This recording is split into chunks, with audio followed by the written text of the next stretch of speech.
লাল বিহারী দে লিখেছে। তার আমরা আরো কয়েকটা গল্প বললাম তো র্যাপিডিটারে, কি কি পড়েছি? দ্য ঘোস্ট, ব্রাহ্মণ, ওয়াইফ, আর কে আর পড়েছি? তো আমরা আজকে যেটা পড়বো সেটা হচ্ছে the man who wish to be perfect. তোমাদের সেকেন্ড সেমিস্টার ক্লাস 11 এর র্যাপিডিটারের এটা একটা সুন্দর একটা গল্প, সবই কিন্তু ঠাকুমার ঝুলি, ঠিক আছে, সব ঠাকুমার ঝুলি। যে গল্প আমার শেষ হলো, নোটে গাছটা মুড়ালো। তো গল্পের মধ্যে কিন্তু লাস্টে গিয়ে আমরা যদি বিশাল কিছু খুঁজতে চাই, প্র্যাকটিক্যালি যদি ভাবতে চাই যে এটা হবে নাকি, ওটা হয় নাকি, ও ওরকম করে নাকি, ওইসব ভাবলে হবে না। এই সমস্ত গল্প পড়তে গেলে দিদিমার কাছে যেতে হবে, ঠাকুমার কাছে যেতে হবে, এবং ঠাকুমার কাছে গিয়ে একদম নাতি হয়ে যেতে হবে, বাচ্চা। তাহলে গল্পগুলো ইন্টারেস্টিং লাগবে। আর যদি আমরা বড় একটা গম্ভীর মাইন্ডসেট নিয়ে তার সামনে যাই, তাহলে গল্পের সব জায়গাতে আমরা ভুল পাবো, এটা হয় নাকি, তাহলে আমরা মজাই পাবো না। যদি মজা নিতে হয় তাহলে বাচ্চা হতে হবে। তো আমরা এখন বাচ্চা কেন? কারণ আমরা এখন লাল বিহারী দের the man who wish to be perfect একটা ঠাকুমার ঝুলির গল্প আমরা পড়তে চলেছি। ঠিক আছে, সবাই মন দিয়ে পুরো ক্লাসটা করবে। আজকে কিন্তু আমি পুরোটা করাবো না, এর অর্ধেকটা করাবো, কারণ এটা 6টা পেজের অনেকটা বড়। অতটা সময় একসাথে আমি যদি পড়াই, মানে তাহলে কি হবে, আমাদের কনসেন্ট্রেশন ব্রেক হবে, তাই না? তো এই জন্য যাতে আমাদের কনসেন্ট্রেশন ফুললি থাকে, তার জন্য আমি অর্ধেকটা পড়াবো। কিন্তু অর্ধেকটা পড়ানোর পর কিন্তু একটা ফিলিংস আসতে পারে যে স্যার তারপরে একটা পড়ালে ভালো হয়, কারণ গল্পের তো পরেরটাই মনে হয় এরপরে কি আসবে। ঠিক আছে, কিছু জন একটু নমস্কার দিল, আমি দেখতে পেলাম, তারা তখন বলবি আর একটু হলে ভালো হতো, কারণ আমি বোরিং ওয়েতে তো পড়াবো না, আমি গল্প পড়াবো। তো গল্প তো যতক্ষণ না শেষ হয় ততক্ষণ দেখতে ইচ্ছা করে, গল্পের কোনো টাইম বাউন্ড থাকে না যে ইস এতটা টাইম হয়ে গেল, তখন মনে হয় পুরোটা শেষ করি। পুরো কাহিনীটা বললে মজা হারিয়ে যাবে। ঠিক আছে, তো আমরা দেখতে পাচ্ছি একটা সন্ন্যাসী বসে রয়েছে, পেছনে মা কালী, ঠিক আছে, সামনে একটা রাজপুত্র।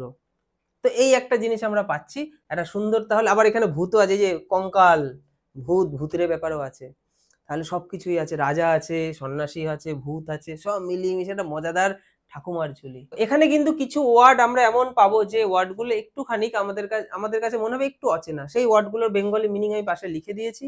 ঠিক আছে, এবং সেগুলো আমরা পড়তে পড়তে আমাদের মনের মধ্যে, ব্রেনের মধ্যে গেঁথে যাবে, যাতে ক্লাস করতে করতে যেন আমাদের 60 থেকে 70% রেডি হয়ে যায়, বাড়িতে একবার পড়লে যাতে সব কমপ্লিট হয়ে যায়।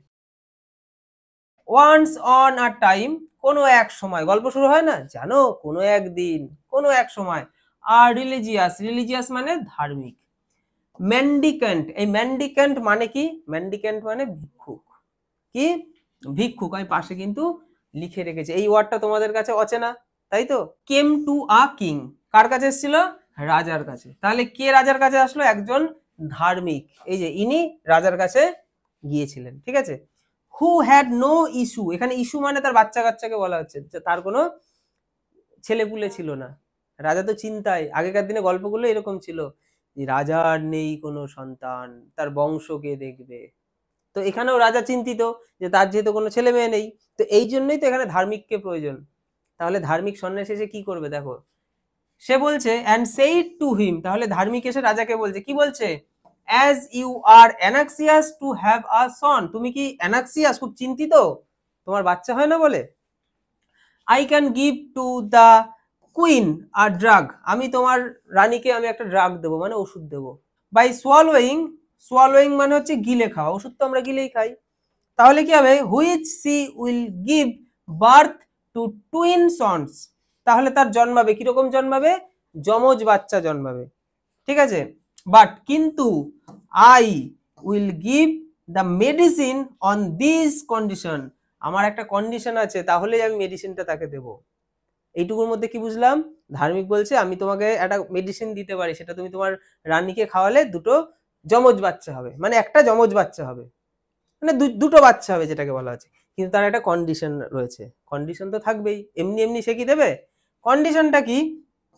কন্ডিশন হচ্ছে, দেখো ধার্মিক মানুষদের কোনো ওই রকম দরকার নেই, টাকা পয়সা ধন সম্পদ তারা চায় না, তাদের কন্ডিশন অন্যরকমই হয়। কি condition? That of those twins you will give one to me, ওই দুটো বাচ্চার মধ্যে একটা আমাকে দিয়ে দিতে হবে, এটা হচ্ছে condition. And keep the other your self, এবং অন্যটা তুমি তোমার কাছেই রেখে দেবে, অন্য বাচ্চাটাকে। এটুকু বুঝেছি? আচ্ছা, এবার দেখো দা কিং, রাজার এবার কিরকম মনে হবে, হ্যাঁ আমার দুটো বাচ্চা হবে, সেই দুটো বাচ্চা আমার পরিবারে জন্মাবে, বড় হবে, দিয়ে আমাকে ধার্মিককে দিয়ে দিতে হবে। সে চিন্তায় পড়ে গেল, না আমি দেবো না। The king thought the condition some what hard, তার কাছে এটা খুব কঠিন লাগলো কন্ডিশনটা, এটা কি করে সম্ভব, আমি কি করে আমার একটা বাচ্চাকে দিয়ে দিতে পারি। বাট কিন্তু কিন্তু তাকে আর একটা জিনিসও তো ভাবতে হবে, যে একটা বাচ্চা তো আমার কাছে থাকছে, সে তো আমার রাজবংশটাকে এগিয়ে নিয়ে যেতে পারবে।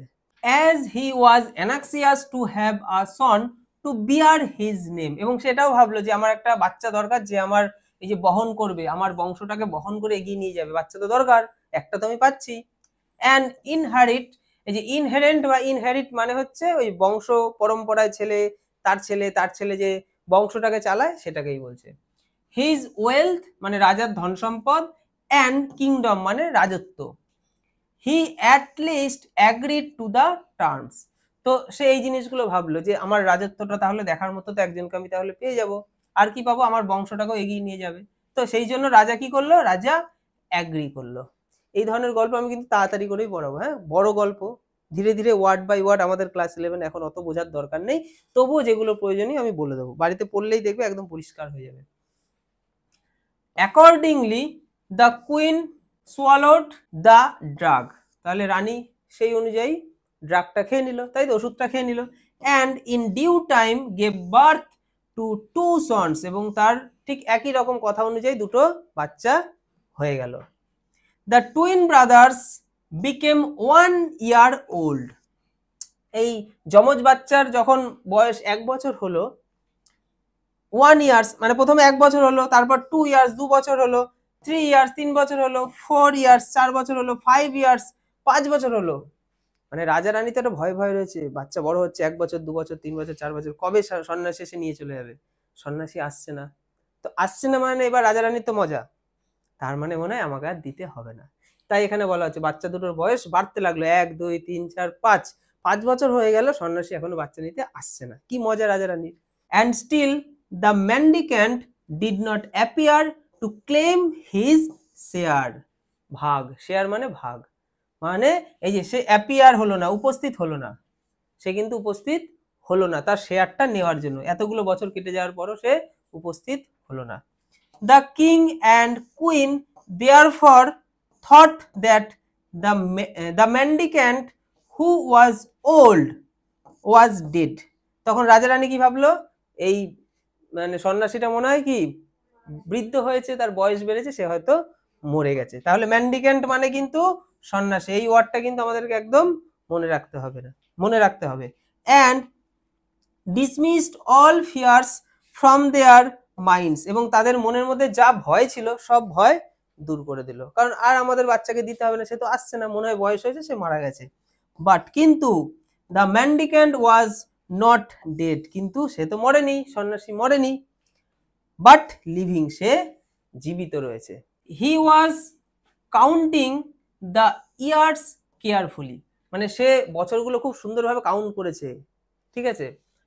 The young princes were put under tutors and made rapid progress in learning as well as in the arts of riding and shooting with the bow, and as they were uncommonly handsome they were admired by all the people। এতটা আমি পড়লাম, এতটার মধ্যে কি গল্প ঢুকে আছে, সে বছরগুলো কিন্তু count করছিল, এবং বাচ্চাগুলো কি হচ্ছে 5 বছর 6 বছর 7 বছর করে এরকম বড় হতে লাগলো, তারপর তারা বিভিন্ন রকম জিনিস শেখা শুরু করলো। রাজার ছেলে তো শুধু পড়াশোনা করে না, তাকে তার সাথে অনেক কিছু শিখতে হয়, তাকে এই যে ঘোড়ায় চড়তে শিখতে হয়, ঠিক আছে, তারপরে শুট করা শিখতে হয়, তারপর তীর ধনুক, সমস্ত কিছু শিখতে শিখতে তারা বড় হচ্ছে, তাদের ট্রেনিং হচ্ছে সুন্দর, এবং তারা দেখতে অনেক হ্যান্ডসাম হয়ে যাচ্ছে, এটাকে হ্যান্ডসাম সুন্দর দেখতে হয়ে যাচ্ছে, এবং তাকে সবাই মানে তাদেরকে সবাই অ্যাডমায়ার্ড, এই প্রশংসা করছে যে কি সুন্দর রাজপুত্র দুটো, ঠিক আছে, সবাই তাদেরকে প্রশংসা করছে কি সুন্দর দেখতে রাজপুত্র, তো এই হচ্ছে এর মধ্যে রয়েছে। তারপর দেখো, when the princess were 16 years old, যখন তাদের 16 বছর হলো, দেখো তারপর কি হলো, the mendicant made his appearance at the place gate, রাজ দরবারে তখন চলে আসলো কে, সন্ন্যাসী, কখন, যখন তাদের বয়স 16 বছর হলো। তাহলে প্রশ্ন আসতে পারে কখন এসেছিল, যখন তাদের বয়স 16 বছর, অনেক কিছু কিন্তু এখান থেকে প্রশ্ন হতেই পারে, তাই না। তারপর দেখো অ্যান্ড, এবং এসে সে কি করবে, ডিমান্ড করবে, তার চাইতো, and demanded the fulfilment of the king's promise, এবং ডিমান্ড করলো যে আমার প্রমিসটাকে এবার ফুলফিলমেন্ট করে দাও, তোমার আমার ভাগের শেয়ারটা দাও, তোমার একটা সন্তানকে দিয়ে দাও। এবার রাজা তো ঝামেলায় পড়ে গেল, তাই না? দুজন যমজ, দুজনকে একই রকম ট্রেনিং দেওয়া হলো, একই রকম ভাবে তারা বড় হলো, একই সুন্দর দেখতে, দুজনই পারদর্শী, দুজনই ভালো, কাকে দেব? কাকে দেব? দুজনের মধ্যে কাকে দেব? বা কেনই বা দেব? কেনই দেব বলতে পারছে না, মানে দেওয়া কি যায়? দুঃখ কষ্ট তো হয়। The hearts of the king and of the queen were dried up within them. তাহলে এই জায়গাটা আমরা কি পেলাম? তাহলে হার্টস, কাদের হার্টস? রাজা এবং রানীর হৃদয় কাঁপতে শুরু করে দিল। এই রে, এটা প্র্যাকটিক্যালি আমাদের সাথে হলে আমরা ফিল করতে পারতাম। খুব কষ্ট লাগে যে এবার মানে এই যে শুকিয়ে যাচ্ছে তাদের হৃদয়, আর কি ভয়ে আর কি শুকিয়ে গেল, দুঃখ ভয় যন্ত্রণা যাই বলি। They had thought that the mendicant was no more in the land of the living, মানে তারা ভেবেছিল সে হয়তো বেঁচে নেই, সেই ভূমিতে আর নেই। বাট কিন্তু what was their surprise when they saw him standing at the gate in flesh and blood and demanding one of the young princes for himself. দেখো, তো তারা তো ভেবেছিল সে বেঁচে নেই, কিন্তু সে জীবিত আছে, এবং সে মানে হোয়াট ওয়াজ দেয়ার সারপ্রাইজ, মানে তারা বিস্মিত হয়েছিল যখন দে স হিম স্ট্যান্ডিং অ্যাট দ্য গেট, মানে ওই সন্ন্যাসীকে গেটের সামনে দাঁড়িয়ে থাকতে দেখে রাজা রানী বিস্মিত হয়েছিল। রাজা রানী ভেবেছিল তারা বেঁচে, মানে সে বেঁচে নেই, এবং সে রক্তে মাংসে দাঁড়িয়ে আছে, মানে ফ্লেশ অ্যান্ড ব্লাড, কি বল ফ্লেশ অ্যান্ড ব্লাড মানে কি রক্ত মাংসের শরীর দেখতে পাচ্ছে, মানে এটাকেই আর কি বলা হচ্ছে। যেমন হয় না গল্পগুলোতে এরকম বলা হয়, রক্ত মাংসের শরীর একদম সামনে উপস্থিত হলো। অ্যান্ড ডিমান্ডিং, এবং ডিমান্ড করলো যে one of young princess for himself, দিয়ে দাও তোমার একটা, মানে দুজনের মধ্যে কোনো একটাকে দাও, কাকে দেওয়া কোনো ব্যাপার নেই, কোনো একটাকে দাও, ডিমান্ড সে করে ফেললো। এবার দেখো, the king and queen were plunged into a sea of grief, কি সুন্দর কথা। দেখো, তাহলে রাজা এবং রানী প্লাংড মানে নিমগ্ন হলো, নিমজ্জিত হয়ে যাওয়ার মতো, কিসের মধ্যে? দুঃখের সাগরে। এই যে বলছে না into a sea of grief, মানে দুঃখের সাগরে ডুবে গেল রাজা রানী। তাই তো, আমরা সমুদ্র সমুদ্র ভাববো না যে সমুদ্রে ডুবে মরে গেল, দুঃখের সাগরে ডুবে গেল। গল্পগুলোতে এরকম ভাবেই হবে।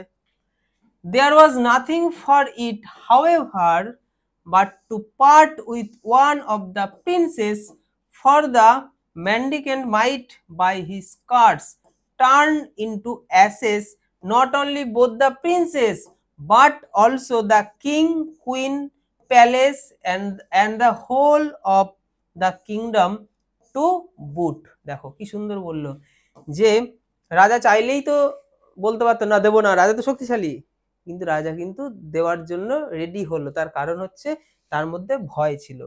কি ভয়?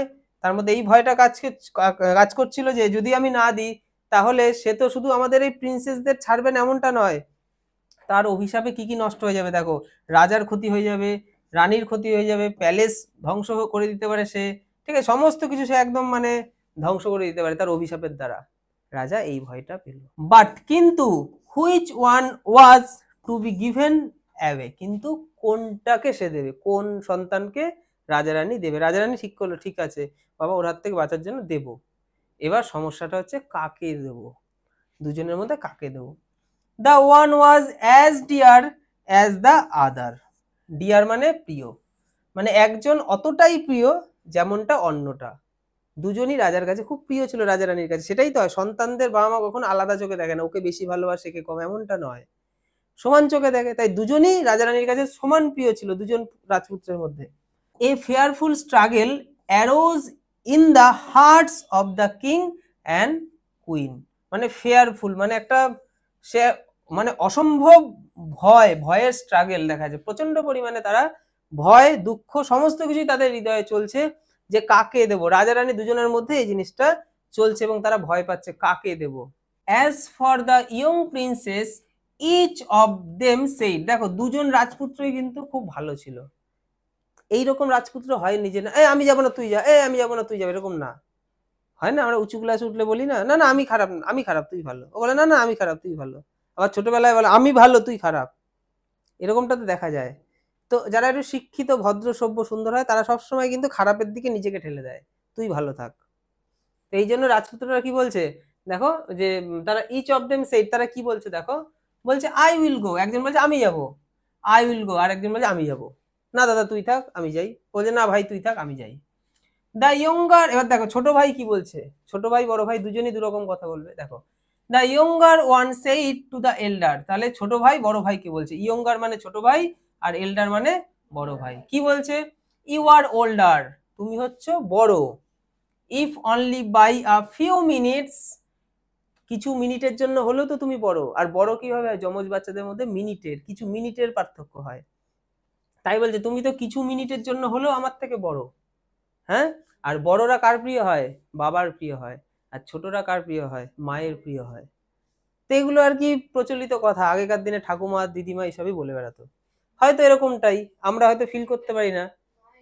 দেখো you are the pride of my father, দেখো কি বলছে এইদিকে, you are the pride of my father, তাহলে তুমি আমার বাবার গর্ব, তুমি তো বড় ছেলে, আমার বাবার তুমি গর্ব, তাই আমি যাব, তুমি যেও না। ইউ রিমেইন, এখানে রিমেইন মানে হচ্ছে থেকে যাওয়া, রিমেইন মানে তাহলে তুমি থেকে যাও।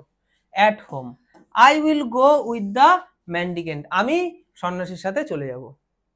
কে বলছে এটা, এটা ছোট ভাই বললো। আচ্ছা দ্য এল্ডার, এবার বড় ভাই কি বলছে দেখো, the elder said to the younger, বড় ভাই ছোট ভাইকে বলছে, কি বলছে, you are younger than I am, তুমি আমার থেকে ছোট, you are the joy of my mother, তুমি আমার মায়ের খুশি, তাই না, যেটা আমি বললাম, ইউ রিমেইন অ্যাট হোম, তুমি বাড়িতে থেকে যাও। ঠিক আছে, তাহলে দুই ভাই ভালো, এরকমটা কেউ না স্বার্থপর যে আমি, মানে কে যেতে চায় ওই সন্ন্যাসীর সাথে রাজ পরিবার ছেড়ে, সাধারণ বাড়ি তো না, সাধারণ বাড়িতে গরিব ছেলে মেয়েই যায়, যেতে চায় না, এখানে সেটা রাজ পরিবার, কিন্তু দুজনকেই দেখা যাচ্ছে ঠিক তার উল্টোটা, মানে এরা সঠিক ভালো মানুষ, মানে এখানে রাজপুত্র দুটোর ক্যারেক্টারটাকে খুব ভালো দেখানো হচ্ছে। ঠিক আছে, I will go with the mendicant, আমি যাব সন্ন্যাসীর সাথে, এটা কে বলছে, এটা বলছে বড় ভাই। After a great deal of yea and nay, দেখো ইয়া মানে হ্যাঁ, নাই মানে না, অনেকক্ষণ হ্যাঁ না চললো, এখানে হ্যাঁ নাকে কিভাবে বলা হচ্ছে এই দুটো ওয়ার্ড কিন্তু মাথায় রাখতে হবে। হ্যাঁ, তো হ্যাঁ না অনেকক্ষণ চললো, বললো হ্যাঁ আমি যাবো না, এইসব চলতে চলতে তারপর কি হলো দেখো, একটা তো ফাইনালি একটা তো হবে decision. After a great deal of mourning, মানে এটা অনেকক্ষণ এরকম হওয়ার পর একটা ডিল হলো, ভালো একটা ডিল হলো, অ্যান্ড এবং ল্যামেন্টেশন, ল্যামেন্টেশন মানে বিলাপ, হাহাকার, বিলাপ, এই হাহাকার এই ব্যাপারটা ভেতরে কাজ করে। ঠিক আছে, after the queen had Wittet, Wittet মানে ভিজিয়ে ফেলা, মানে কাঁদতে কাঁদতে, রানী কাঁদতে কাঁদতে তার শাড়ি ভিজিয়ে ফেলেছে, কাপড় ভিজিয়ে ফেলেছে, Wittet her clothes with her tears, তার চোখের জলে ভাসিয়ে দিল বন্যা, তার কাপড় ভিজে গেল, মানে অনেকক্ষণ ধরে হ্যাঁ না হতে হতে একটা ডিল ঠিক হলো, ঠিক আছে পাঠানো হবে, এবং যাকে পাঠানো হবে তার জন্য আর কি ল্যামেন্টেশন, বিলাপ প্রচন্ড পরিমাণে হলো, এবং রানী পুরো উইটেড ভিজিয়ে ফেললো তার নিজের পরনের কাপড়।